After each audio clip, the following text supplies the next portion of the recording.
So the others have gone. I'm still left, and Shannon has stayed with me. We've been eating cherries because that is a summer fruit, and we've been coming here for quite a few times at different times of year. Why do you like this place, these woods in Highfield Park? I like really natureful things. Yeah, things that are full of nature. So looking around here, what do you like about the nature that's here? I like the patterns on the leaves. I like that as well. And if you look now at this time of year, because it's the first time, do you remember last time we had a lot of rain? So there's a kind of different sort of pattern. It was kind of pattern of raindrops. Well, look now, you're right. We've got the pattern of the leaves and the pattern of the sunlight. You see it like here. So yeah. And how much has this changed since we were last here, which was about 4 months ago? I think it's changed like a lot because there's way more pure green leaves and it's a lot more warm. Do you know what? It feels almost like the whole woods is giving us a hug. Do you know what I mean? It's like it's grown around us in that time. And what about the sounds? What can you hear? I can hear like birds chirping. It sounds very nice. How does it make you feel when you get to come to these woods each time? What kind of feelings, what kind of emotions do you have when you come here? It makes me feel full of joy because I like listening to stories a lot and playing around in the woods. So, what I've noticed about you, Shannon, is that you're really good with imagination. So, why is it that stories make you feel happy, or what do they do to your imagination when you hear them?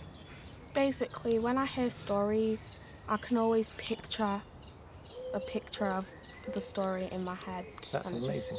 It's nice. That's a really important part.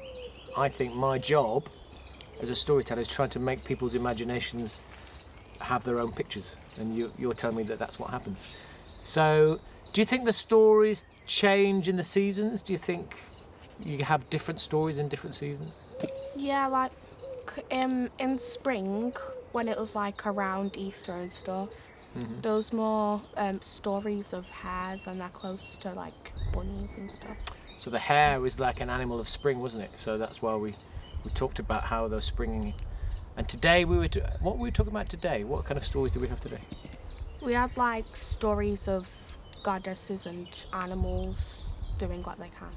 So there's stories of all the animals that live in the forest, and that feels like because the growth of the summer is here.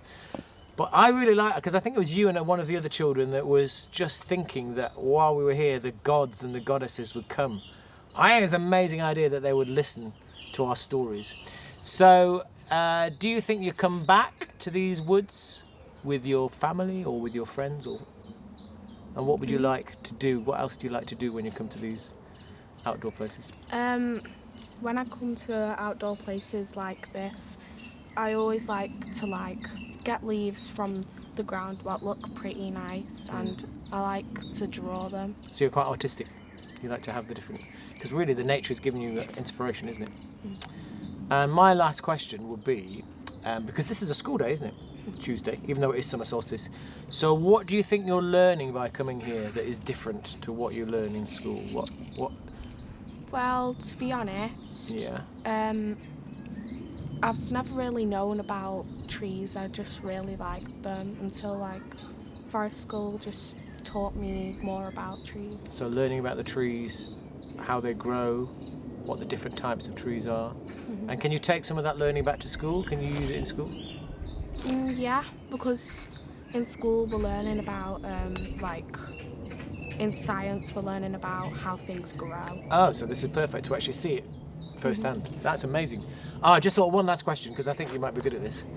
If we were going to make up a story, like maybe me and you together, of a character, could be a mythical character, could be an animal, could be a human being. What kind of character would we start off if we were going to make up a new story? Who would you have? Well, for the character's personality at the start, it could be like a horrible or mean character, and then something happens to the character. So maybe a mean person who lives in the woods on their own, and something happens to change their character, so they become. That's a really good idea for a story. Maybe we can carry on and make that up, and maybe we can come back and tell you the story. But for now, that is the end of that. Thank you.